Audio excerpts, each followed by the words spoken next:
Yeah, well, everyone has historical trauma, and none of it is invalid. And I think what oftentimes when people talk about trauma, the deeper thing underneath what they're saying is they want to feel acknowledged in their pain, whether it's in their lifetime, right? So some people are talking about trauma in their lifetime, or they're talking about in their ancestry. And the problem is when the acknowledgement becomes about comparison and competition and reparations, and I deserve something from you because of something that my ancestors did. We get into this like trauma Olympics where it becomes about, well, who's had the most pain? Who's had the most trauma? And it actually becomes this way of creating a status hierarchy based on how much trauma and pain you've experienced or other people in the past have experienced.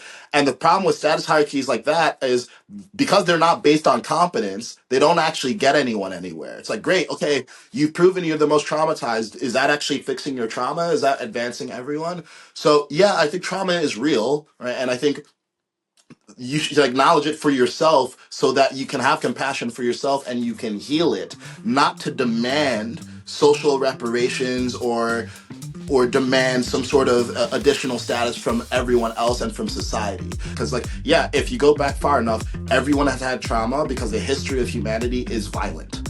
It is violent. There's people taking advantage of each other. It's survival. Like, everyone has it.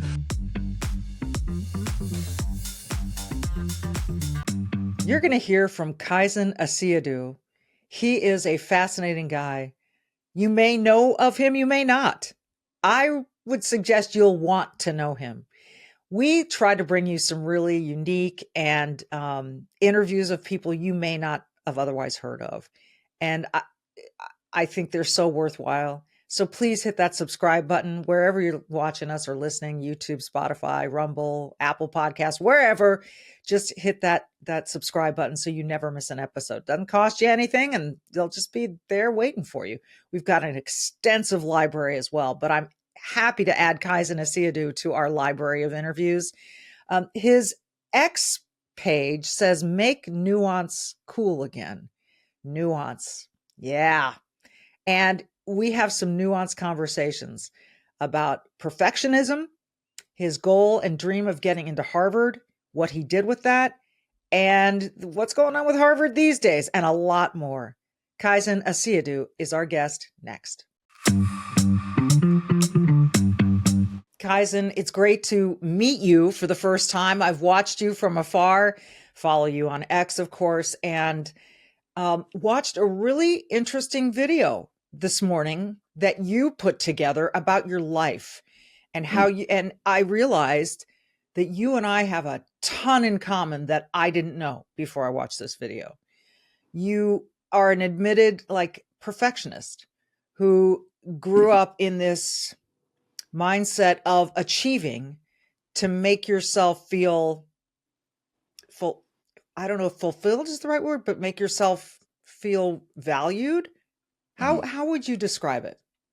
Yeah, so I prefer a recovering perfectionist Yeah, because there you I go. feel like I've worked really hard to get out of perfectionism. But yeah, I think I've always been a very driven person, and I suspect that it's the case for you as well. And that's what it takes to create great things. And I think that drive can be channeled for you or against you. And often it can be channeled into a way that causes you to be excessively hard on yourself and very negative toward oneself. So I think the thing about having high standards is that you can always see how something can be better. But when you apply that to yourself in a way that creates shame about who you are, it actually can get in the way and be self-defeating rather than something that's motivating. So for me, it's just been a matter of balancing and Yeah. being easier on myself without being dishonest toward myself about what I'm capable of. And just recognizing to be human is to be imperfect, to be human is to be fallible. And the goal is to commit to doing as best as you can while recognizing that, yeah, you're going to make errors on the way. Yeah. It is a balancing act. And I agree. People often ask me, because I was anorexic, which is a very, is associated with perfectionism. Mhm.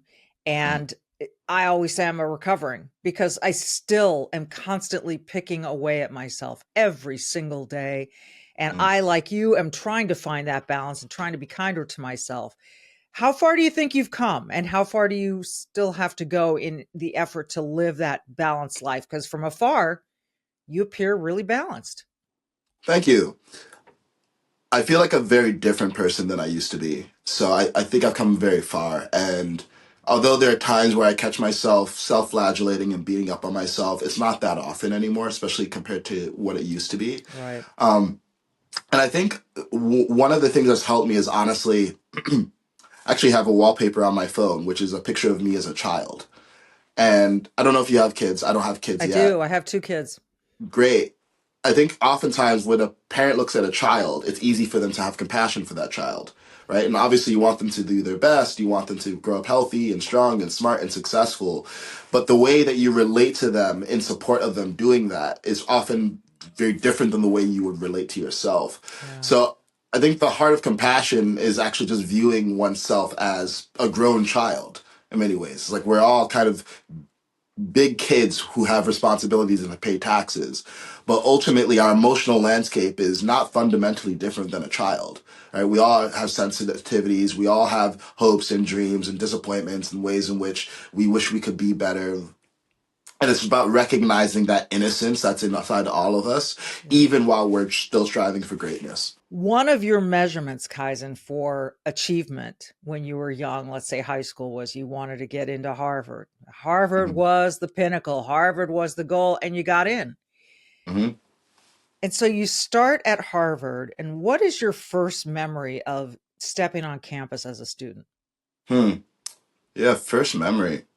It's interesting that I don't have a ton of memories from that period of time. It's interesting. That feels like maybe I just like blocked a lot of it out. Right. Um, I remember I remember having a moment at Harvard where I was sitting in a group of freshmen, and I think it was some sort of orientation. And I remember just feeling like an outsider. And it wasn't because I didn't feel like I deserved to be there or I felt fundamentally different than the other kids were there, but I didn't feel like I knew why I was there at all. I kind of had this goal of getting into Harvard just for the achievement of getting into Harvard. I didn't have a vision of what comes after or Mm. a vision of what kind of higher education I would pursue. And I was actually really depressed there because I felt very lost. I felt directionless for pretty much my entire time there. And in hindsight, I'm glad I went there. And obviously, it helps me in my career. It helps establish credibility with a lot of people. But I also feel like I was going there to prove something to myself rather than to provide something to myself, which should be an education. And now we see a lot of the default assumptions around college and university education falling away, where a lot of people are realizing, hey, you don't actually need to go to some of these schools to achieve the things that you want to in life. And I don't have any regret. I mean, I think it's really cool to be able to say I went to Harvard, but at the end of the day, if I had been more thoughtful about it prior, I think I could have at least gone in with a lot more intentionality about what I actually wanted to learn or achieve and how that would line up with the rest of my life. Or maybe I wouldn't have gone at all. Or maybe I would have taken some time off before. When you graduated, did you walk in the ceremony? Yeah. What did that feel like to you at the time? Because you had achieved getting in, and now uh, you were achieving completing your degree. What kind of emotions did that bring up for you? it felt like, man, I'm glad that's over. I was just very glad to be done. Because, yeah, it took me a while to graduate because I took time off from school because of my mental health and just to put myself together. And finally, I felt like I hit a turning point where I actually got my first job before I left college at a video game company out in California, which was perfect because I loved California and I still live there now. I wanted to work in the video game industry. I was really passionate about games. I was really good at them. And I started a company in college that produced esports tournaments as well.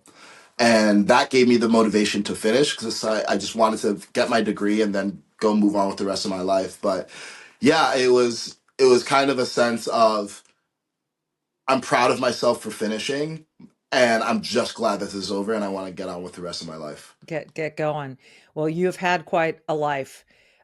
Before we leave Harvard, I would love to find out what you feel about what's gone on at Harvard. They're in the Mm, university in the midst of this, feels like a war with the White House mhm, over anti-Semitism. Now accreditation being looked at, all of these, or international students. Forgive me, the accreditation is Columbia, I think, but international students, whether or not they should be going there. Lots of stuff, and it seems like some of the sheen is coming off of Harvard from the view of some people in the country. I don't know worldwide. I don't know. mhm. But what do you make of all of this? How have you responded to this back and forth between Harvard and the White House? Yeah, so first let me just describe what I understand the two sides to be before I give my opinion on who's more in the right. So the perspective I think Harvard has is, hey, they've acknowledged they have an issue with anti-Semitism on their campus, and they said they have an issue with anti-Arab slash Muslim bias. So they did two reports over a year ago that they published this year detailing issues with both things on campus: hostility toward Jewish students, hostility toward Arab and Muslim students. So they released both of these reports, and they identify the things that they're going to try to do to resolve them, like having more dialogue and listening sessions and equipping the faculty to handle these difficult conversations. And from their perspective, I think it was something that they felt like they had a handle on and they were proceeding accordingly. From the Trump administration's perspective, they look at some of the protests that are going on campuses, and they look at some of the testimony from Jewish students in particular, and they believe that many of these elite universities are not doing enough. And this extends past Harvard. It's Columbia and other schools as well. So that was sort of a top level issue. Like, what's going on these campuses and how do we make students feel safe? The issue is, I think, a lot about the standards and expectations of the Trump administration as applied to Harvard. Because the first criticism I have of the Trump administration when it comes to this is I think they're tremendously unclear about what the actual primary issue is. Because, first of all, there's issues with both anti Semitism and anti Arab bias, and Harvard revealed that in a study. Doesn't mean that they're equally issues. I think the hostility toward Jewish students often gets more violent, but they're both issues. And if you're the president of the United States, you're the president of the whole United States. So it's important, even if one issue is higher than the other, to address both, because all citizens want to see that you're addressing things equally rather than taking a side here. So that's a first problem. It wasn't even-handed the way that the Trump administration dealt with this.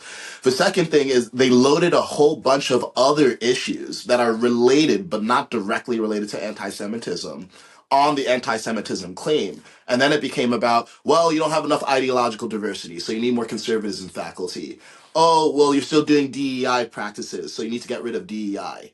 And again, I can see some of the logic chain here, because if you believe that liberalism leads to DEI and DEI can lead to discrimination against Jewish people, then you want to address the whole causal chain here. But the messaging has been so erratic and so fragmented that I think it's hard for people outside to see, okay, what is the Trump administration is trying to do? Like, I thought this was about anti-Semitism, but now you're telling them to hire more conservatives. So I think the messaging has just been really sloppy, and I think that's the Achilles heel of the Trump administration more generally. I think directionally they try to do the right thing, but their messaging comes out in the wrong way, and it actually creates more resistance for them and is self-defeating. The other thing I'd say is that um, I do think that these campuses, as someone who went to Harvard, they're very liberal. And it's actually gotten even more liberal over time. Mhm. So just to be clear, there is a cultural problem at Harvard. And it's at the student level, it's at the faculty level, it's probably at the board of governors level as well. So something needs to happen. It needs to be addressed somehow. And I think it's important for the Trump administration to make a principled stance, not about like anti-Semitism or any particular group, but a principled stance on what we want our higher education learning centers to be. And ironically, the way that the Trump administration is trying to deal with this liberalism at Harvard, I think is creating more liberalism. Because now they look at what the Trump administration is doing and they say, hey, I told you these guys are fascists and they're trying to take away our academic freedom. So they're doubling down on it. So this is one of those situations where if the Trump administration had been not as combative and top down in dealing with Harvard. I think they actually could have gotten to a place where there's a mutual recognition of the issues and they're both solving them. Yeah. But yeah, I think they just addressed it with a lot more hostility that's needed. So there's a real problem. I just don't like the way that they dealt with it. Fair enough. And, it's interesting. They've dealt with it a lot with the levers of finance, right? Whether or not Mm, they're going to allow contracts to continue at Harvard, federal contracts. Um, they have sort of made Harvard look like this. Hey, you've got this huge endowment, billions and billions of dollars. Why should we be giving you more money if you're not, addressing these issues? So it mm, really is interesting. But I appreciate your willingness to say that there is a problem at Harvard, as I believe there are problems at many elite universities across America. mm, Um, I went to Cal Berkeley. I sent my diploma mm, back after the riots that were there because I thought they were handled poorly. I thought they were blocking conservative speakers. I don't think you should block any speakers. So it's really an interesting time for higher learning. mm. You went to Harvard. You you've said that there's this realization sort of that people don't need to necessarily go to an Ivy League school to get the kind of education where they can build a life in America. Um, how do you see that sort of evolving here among students, among parents? Do you see them acknowledging that? And is this trend toward, trade schools, vocational schools, do you think a result of that? Mm-hmm. I think everyone sees it because look, part of the problem, or actually, I don't think it's a problem. I think it's actually progress, is that we have a much more permissionless environment for employment. And what I mean by that is it used to be that you would have to go through a certain ladder to get certain jobs. Right. And you would need permission at every step, right? So you need permission from the college to get into the college. Then you need permission from the employer to get into the company, but you need to prove that you have the degree. And now these days, I mean, you don't even need permission to get an education. You can just go on YouTube or you can sign up for a course online and teach yourself. So the whole environment, the whole structure to get into high income jobs has been flattened, which I think is really healthy because I agree. look, I want my neurosurgeon to go through years and years of education because they're in Yeah. my brain, right? But I don't necessarily need a software coder making a app that I'm using online to have to do that. Yeah. So I think what we've realized is, hey, there's a lot more dynamism and nuance that we can take in our approach to employment. And rather than saying everyone has to do this 4 year education, which can cost in excess of $200,000 if you go to an elite school, it's like, let's figure out what's the job, what are the qualifications for the job, where do you need to get those qualifications? Do you need to just show your work or do you need to go to an accredited university? And let's decide who deserves the jobs based on that rather than some rigid structure. So yeah, I think it's great that some people they just need to go to a trade school and maybe they get an education for 2 years and then they're ready. I think it's great that we still have 4 year universities because certain things do actually require 4 years and No then a question. residency and higher education past that.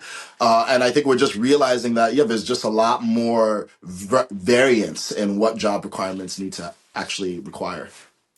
Something came to mind when you talked about the neurosurgeon definitely needing the hours and the education and so forth.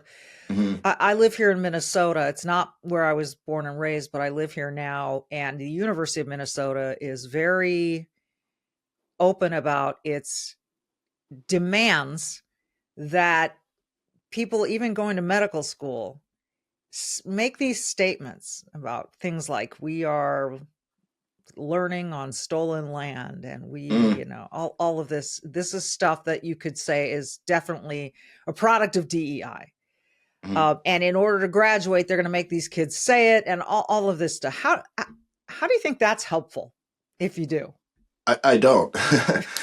Look, I growing up K through 12, I was educated on Native Americans and the founding of America, and I think it's important for us to understand our history. I don't think it's necessary to continually focus on our past because if we're always looking at the past, it's very hard to get to the future. So when we say things like stolen land, well, humans have been stealing land from each other and stealing and hurting each other since Cain met Abel, as far as I Yeah, can see. So absolutely. so this constant fixation on the past, it's counterproductive, and I think it just creates a culture of shame, and it gets in the way of people actually feeling confident, feeling like they deserve things, and feeling like they can create a better future because they feel like merely by fact of being born something is wrong with them. Yeah. And that is a deep level of shame that I think we've started to celebrate in the culture rather than having awareness of the past so that we don't recreate the past but a focus on the future. And even when we talk about Native Americans, I mean, Native Americans were taking land from each other as well, Yeah. right? We look at the Iroquois Confederacy. What did that come from? It came from bigger, stronger tribes oppressing smaller tribes. That's the way of humanity.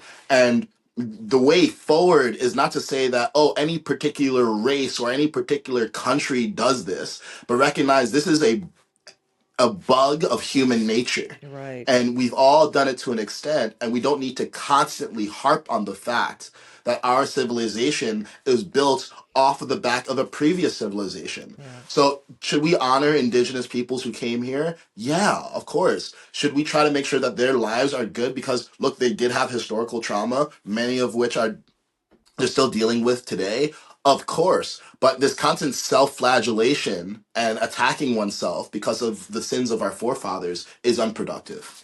Uh, you brought up the term historical trauma, which fascinates me, and I sometimes I've heard it and I sort of roll my eyes at it because I think that everyone born Hmm. has historical trauma of some kind.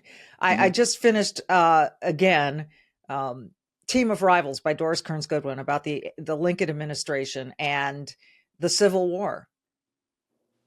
The trauma of the Civil War affected everyone. And I know there are going to be people who say not blacks were far more affected than whites were. I don't know. I people were mutilated, thousands and thousands and thousands of people lost sons, husbands, brothers, fathers, uncles, grandfathers. Thousands of men were just killed at, at every battle. Just I mean corpses. Um and is there historical trauma in that? Is that as valid as an historical trauma as any other? Yeah, well, everyone has historical trauma, and Right. none of it is invalid. And I think what oftentimes when people talk about trauma, the deeper thing underneath what they're saying is they want to feel acknowledged in their pain, whether it's in their lifetime, right? So some people are talking about trauma in their lifetime, or they're talking about in their ancestry. And the problem is when the acknowledgement, which I think is like everyone wants to be acknowledged, becomes about comparison and competition and Yes. reparations and I deserve something from you because of something that my ancestors did. Because, like, yeah, if you go back far enough, everyone has had trauma because the history of humanity is violent. It Right. is violent. There's people taking advantage of each other. It's survival. Like, everyone has it. And we get into this like trauma Olympics where it becomes about, well, who's had the most pain? Who's had the most trauma? And it actually becomes this way of creating a status hierarchy Yes. based on how much trauma and pain you've experienced or other people in the past have experienced. And the problem with status hierarchies like that is because they're not based on competence, they don't actually get anyone anywhere. It's like, great, No. okay, you've proven you're the most traumatized. Is that actually fixing your trauma? Is that advancing everyone? So yeah, I think trauma is real, right? And I think you should acknowledge it for yourself so that you can have compassion for yourself and you can heal it, not to demand social reparations or demand some sort of additional status from Right. everyone else and from society. That's where it goes wrong and it becomes self-defeating. And I think a lot of these questions can be collapsed with the simple question, what are you trying to achieve? Because if what you're just trying to achieve is to be heard, okay, cool. Like we can work on acknowledgement. And I think that's maybe the place that these land acknowledgements are coming from sometimes. But I fear that a lot of time the goal is actually just to get more things from other people. Yeah. And I think everyone feels it when you're trying to shame them into giving Yes. them something. Yeah. And that is not productive for anyone. So, yeah, it's a shame because trauma is real, but the way that people have been weaponizing trauma makes people react like you do, which is rolling your eyes. Yeah. It's you put it like the way that a lot of people put it. It's like the victimhood Olympics, and whose victimhood status is bigger or more important. And I would say, can't you just Acknowledge your life, acknowledge your trauma, share it with the people who matter to you, and then say what opportunities are available to me. We Mm, rarely we rarely celebrate our progress. We're mm, so constantly celebrating things like, Women's History Month. Now let's talk about how women have been aggrieved, all these. Yeah, mm, women were aggrieved, but you can't tell me now at this moment that I haven't been able to achieve everything I wanted. I mm. have, and was it easy? Hell no. Nothing's supposed to be easy. But I had on the producers of this film, The Coddling of the American Mind, which is based on the Jonathan Haidt book. And I don't know if you've read it, but what you're talking about is right in line with this, that people look for ways to feel offended, ways to feel aggrieved. And they can, that's their choice. But as you said, whom does that help? What does that help? Where does that get us? Mm. What would you say to someone who said, I just feel microaggressions every day when I walk out the door? Mm. So first, let's just be specific about what that actually means, right? Because like, even look at what you just said. I feel, okay, your feeling is not reality. Your Right. feeling is a response to reality, It's your perception. right? So yeah, what did you actually objectively observe? Is it that someone said something? Is it that someone looked at you in a way that was unexpected or you didn't like? Let's get really specific and drill down. These terms like I feel and a microaggression. Again, what does microaggression mean? Let's reduce this down. Like let's get into physical reality. What actually happened? And then how to react to that. And then let's look for, okay, are there alternative explanations rather than everyone's trying to be racist toward you? Yeah. Or maybe they are trying to be racist toward you. And now the question is, okay, well, what are you going to do about that? Right. And we can acknowledge, yeah, there's racism in the world. Yes, there's people manipulating each other. There's violence in the world. There are all sorts of bad things in the world. What are we going to do about it now that we're aware? Are we going to continually try to impose our will on others and stop all these things from happening? Or are we going to try to rise above it? Yeah. And I haven't read that book by Jonathan Haidt, but I like the term, like coddling of the American mind. So yeah, we've instead of trying to make people more resourceful in the face of adversity, we are trying to tell people that because of adversity, they can't achieve. And that is not a generative, positive philosophy. It's negative and it's self defeating. So, When again, collapse it all down. The question is, what are you trying to achieve and what mindset is most effective for that achievement? I'm not saying there's not disadvantages. I'm not saying there's not disparity. Of right, course there are. There always has been. There always will be. right. So you have this one life where you have this one hand of cards you have. How are you going to play it? In fact, and you said, there is adversity. What pisses me off, excuse my language, is parents, teachers, administrators who try to shield students, young people from adversity when it is by dealing with adversity that you actually grow and become stronger and prove to yourself who you are. And I feel bad for these kids who are so protected and coddled, let's use that word, that they don't get to find out what they're made of. They're not Mm-hmm. encouraged to find out what they're made of, how strong they are. I mean, how often do you see that? Yeah, I mean, look, I'm not a father yet. I look forward to that part of my journey. So I don't interact with the schooling system too much, but I can talk about what I've observed from afar. Yeah, what I've observed from afar is this focus on very disempowering indoctrination rather than empowering education. Yeah. I think instead of teaching kids about how I hear stuff about kids being told that because of their race they're an oppressor and because of another kid's race they're oppressed, and before these kids were just looking at each other with beginner's mind. No one was sitting Exactly. here thinking, oh wow, that kid is fundamentally different, Yeah. and we teach them that, we program them that. And then the question is, okay, well, is this likely to produce empowered, happy kids? Or is it likely to produce kids who are separated from one another, think that adversity is inherently bad, and yeah, aren't excited to find out what they're made of? Yeah. It's usually the latter. So I think many of the issues that we face in society can be solved at the education level. teach kids critical thinking, teach them self-responsibility, teach them that freedom comes with responsibility, teach them emotional intelligence, emotional self-regulation, how to deal with conflict. And you teach those foundational skills and they can be so far better off. But instead, we're telling kids about what they can't do because of Yeah. things that they can't control, not about what they can do because of the things that they can. Yeah. I couldn't agree more. I mean, you have a good perception of it.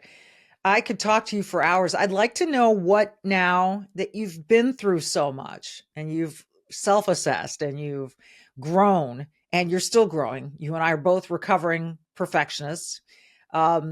It's a constant battle. Where do you see, what part of your story arc are you living right now, and where are you headed? hmm I think I'm in thought leader right now, and I'm moving toward leader.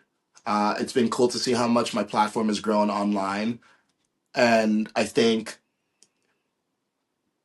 I want to transition more from online to offline and really start to lead, because I think it's one thing for me to comment on what's going on. I think another thing for me to directly jump in the arena and help change it. And Are I you think talking about a influence, political run? I don't know about that, but I think it's a decent reference point, because I think politicians, they're trying to do the things. They're not just talking about the things. They're trying to pass bills. They're trying to negotiate. They're dealing with obstacles. Personally, I feel like there's personal milestones I want to accomplish before I get into politics, so I'm not particularly interested in it right now. Okay. But I actually feel pretty passionate about education, and helping to just clarify the thinking on college campuses, especially because I know what it's like to go to some of these top schools and be locked into a worldview and become very,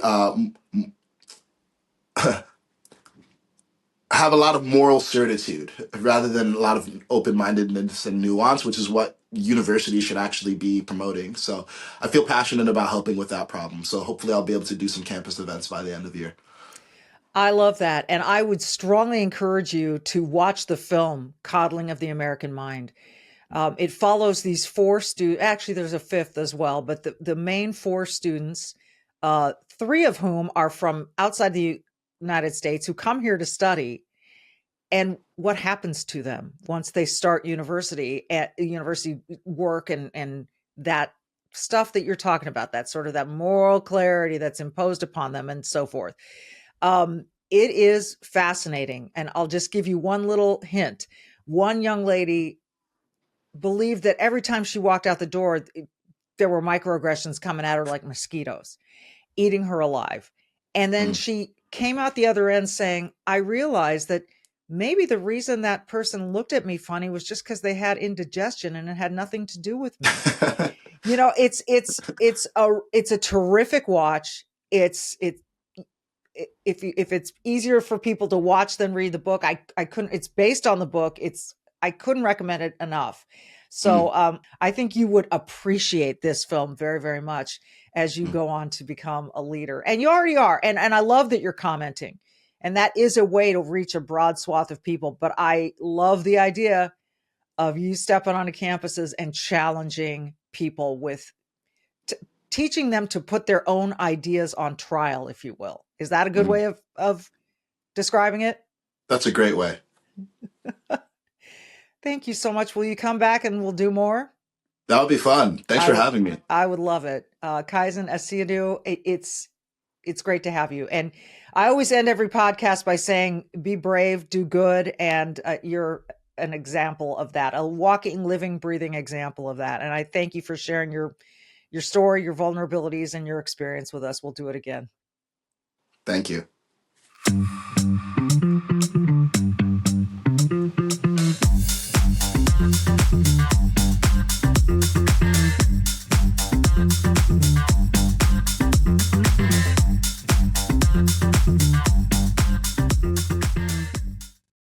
Hey, you can keep up with the Trump administration when you subscribe to the Trump Report. It's an email that brings you daily highlights from the Oval Office right to your inbox 5 days a week. Subscribe today at SalemPodcastNetwork.com/Trump.